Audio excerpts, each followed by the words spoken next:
लढला असशील अनेकदा पराभवाच्या भयान रात्री, रडला असशील हजारदा स्वाभिमानाला लावून कात्री, तरी उठ उभा राहा, तुझे प्रयत्नच देतील तुला तुझ्या यशाची खात्री.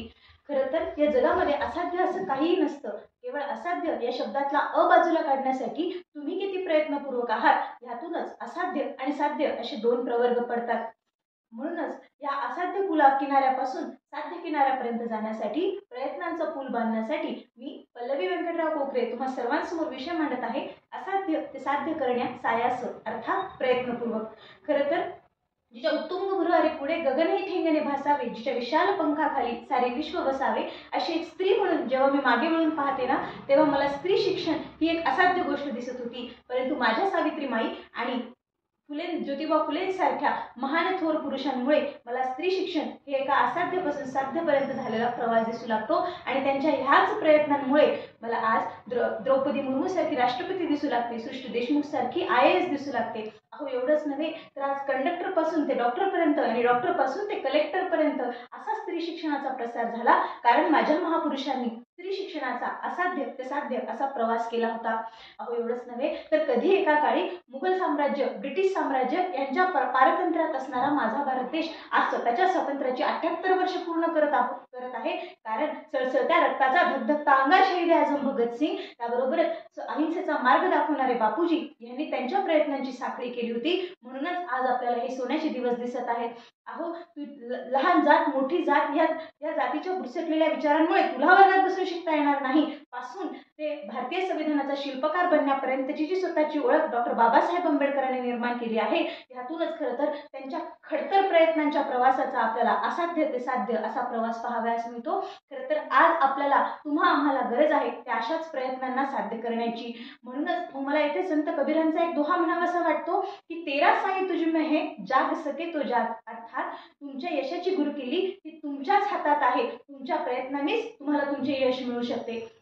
मग आजच्या आधुनिक युगामध्ये नेमकं आपल्याला कोणत्या गोष्टी साध्य करायच्या आहेत, आपल्यासाठी असाध्य काय आहे आणि आपल्याला कोणत्या साध्यापर्यंत जायचं आहे, असा प्रश्न मी जेव्हा माझ्याच मनाला केला तेव्हा माझ्याच मनातील संवेदनांनी मला उत्तर दिलं की आपण स्त्री शिक्षणाचा असाध्य ते साध्य हा प्रवास तर केला, परंतु आज प्रत्येक मुलीच्या मनामध्ये निर्भया प्रकरणामुळे, कोलकाता रेप केसमुळे जी भीती, स्त्री सुरक्षा एक गंभीर समस्या, अशी एक भीती जी प्रत्येक मुलीमध्ये निर्माण झाली आहे, त्या भीतीला दूर करण्यासाठी प्रयत्न करणे खरं तर हीच आज आपली जबाबदारी आहे. अहो जशी आपली बहीण ही आपली जबाबदारी आहे, त्याचप्रमाणे रस्त्यावरून जाणारी प्रत्येक मुलगी ही कुणाची तरी बहीण आहे, ही भावना प्रत्येक पुरुषाच्या मनामध्ये निर्माण करणं हाच खरं तर आपला आजचा असाध्य ते साध्य हा प्रवास आहे. एवढंच नव्हे तर स्त्री शिक्षणासाठी झटणाऱ्या महापुरुषांप्रमाणे आज आपल्याला ह्या नव्या पद्धतीने स्त्रीला पुढाकृत विचारांमध्ये घेऊन जायचं आहे, एवढीच आपण आशा व्यक्त करू शकतो आजच्या आधुनिक युगामध्ये. एवढंच नव्हे तर बाबासाहेबांनी माणसाला माणूस म्हणून जगण्याचा अधिकार तर मिळवून दिला, जातीपातीच्या राजकारणातून माणसाला बाहेर काढलं, परंतु आज हिंदू, मुस्लिम, शीख, ईसाई या विचारातून आपल्याला बाहेर पडून खरं तर माणसाला माणूस म्हणून पाहण्याचा, माणसालाच मानवतेचा धर्म शिकवण्याचा आज आपली गरज आहे. आणि ह्याच असाध्य त्या साध्य प्रवासाला आज आम्हाला साध्य करायचं आहे.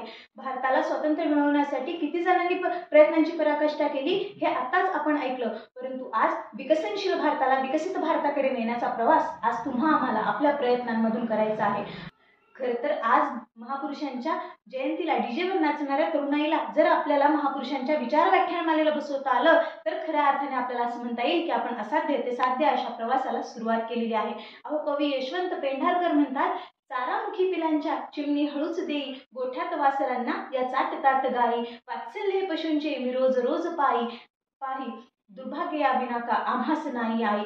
खरं तर पूर्वी आई वडिलांना देवासमोर मानणारी पिढी निर्माण व्हायची, परंतु आज भारतात तब्बल 1,20,00,000पेक्षाही जास्त वयोवृद्ध लोक वृद्धाश्रमाचा रस्ता शोधत आहेत. आणि म्हणूनच मला असं वाटतं की आजच्या तरुणाईच्या मनामध्ये प्रेमाची, वात्सल्याची भावना निर्माण करणं, नातेसंबंधाविषयी आपुलकी जागृत करणं हे आज आमचं कर्तव्य बनलं पाहिजे. एवढंच नव्हे तर आज दुसटलेल्या विचारातून आधुनिक युगाकडे जात असताना आपल्याला प्रत्येकाला मदत करणं, प्रत्येक गोष्टीमध्ये पुढाकृत विचारांना विकसित करणं ही आज आमची जबाबदारी आहे. म्हणूनच सरते शेवटी मला एवढंच म्हणावंसं वाटतं विंदा करंदीकर यांच्या शब्दामध्ये की असे दांडगी इच्छा जाती मार्कर्याला मिळती सत्तर, नजर रोखुनी नजरेमध्ये आयुष्याला द्यावे उत्तर.